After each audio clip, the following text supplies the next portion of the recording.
Morning, welcome to the next podcast, Fanny Collier-talks cricket memorabilia. I'm just going to have a chat about some wrench postcards a bit later on, but going to start with a couple of bits that turned up this week. First of all, we've got the Cricket Society news bulletin, some nice information in there. I've obviously had a good meeting with Mark Ramprakash, which sounded like it was a good one to go to, so good society to be involved with there.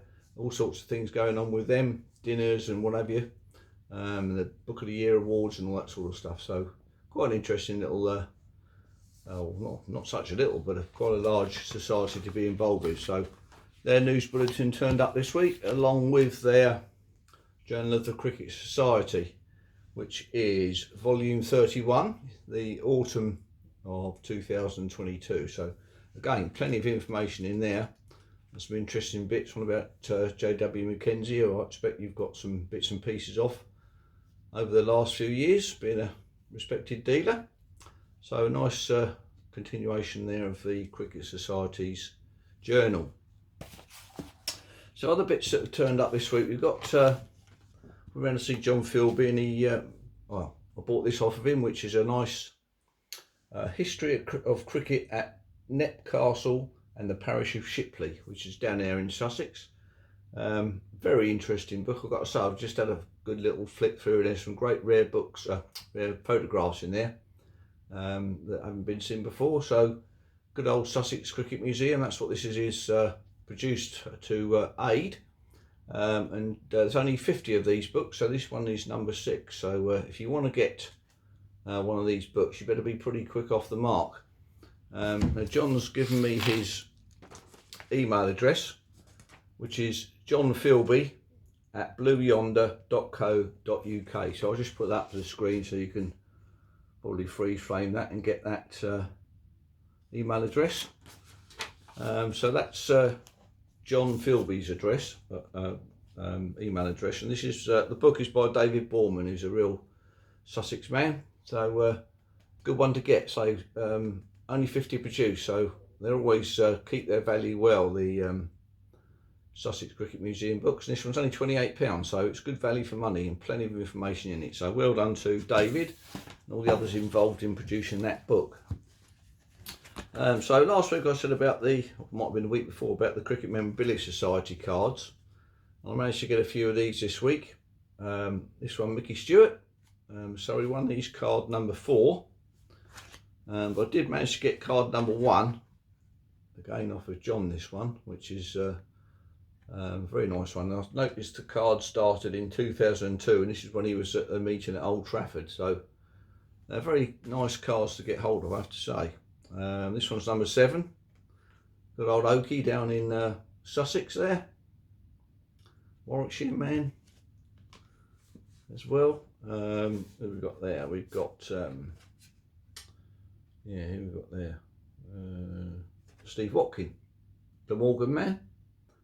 He was, card number 9. That was a 6, December the 6th, 2003 in Cardiff, where he was at that meeting.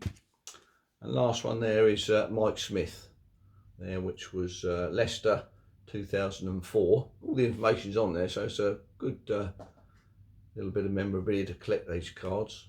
So they started in 2002, and there's only 100 of the cards printed, so quite a collector's item really. So pleased to get those on the cricket memorabilia front. So anyway, a couple more badges turned up this week. This is a different type, different colour for the ship. This is the Ormond or Ormondy, whichever you would like to call it, which is slightly lighter blue than this is the Orion that's turned up this week. So 2 badges there. I'll just put them up in contrast. So you've got 2, one light blue, one dark blue. So I imagine there's some other light blue ones hanging around somewhere. So quite a cheap little collecting area to do that with the ships and what have you, and my connection with the ships. Now I just want to go into some wrench postcards. A couple of them turned up this week, which were, where are we here? We've got Rhodes and Hurst. These two here, Rhodes and Hurst there.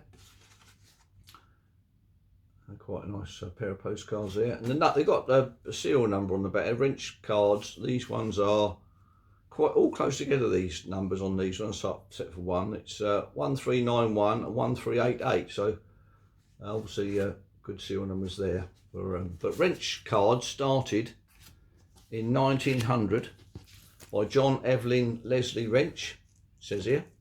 1900 to 1904, and that's when they packed up. They started again 1905-06, and then stopped again, and then started again with Knight's Brothers from 1906 to 1908, and then it amalgamated with other people and sort of got off the cricket front then. But these cards here, as you can probably see, these are the early ones.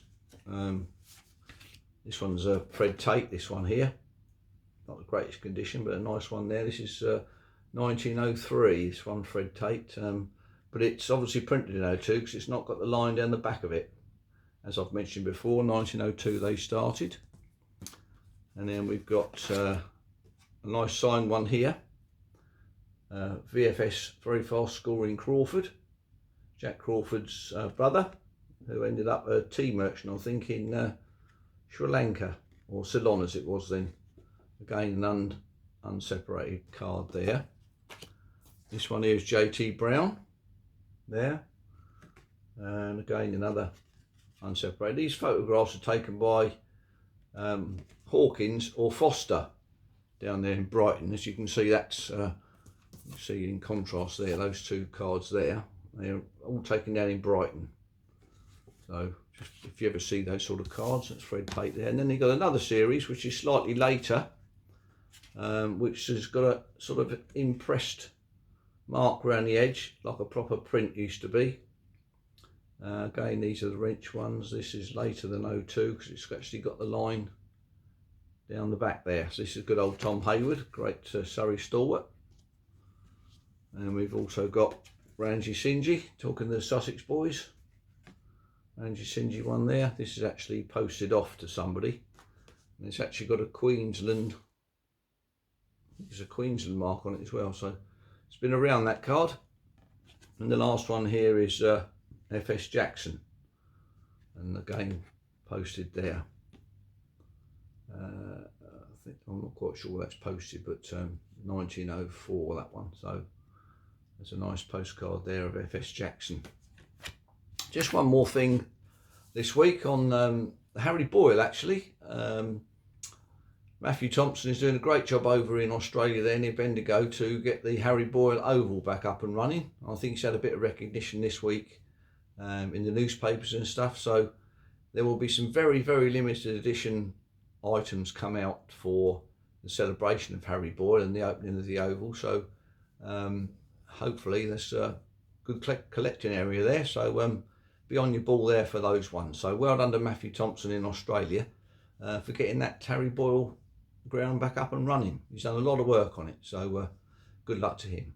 So anyway, that's about as much as I can do this week. So hopefully with the postal strike there'll be a few more, well, hopefully the postal strike will stop this week and there'll be a few more bits come through the post. So still waiting some stuff from Australia, some nice Valentine cards. So onwards and upwards. Come on, the post office. Okay, cheers then. Hope you enjoyed that one. See you in the next one.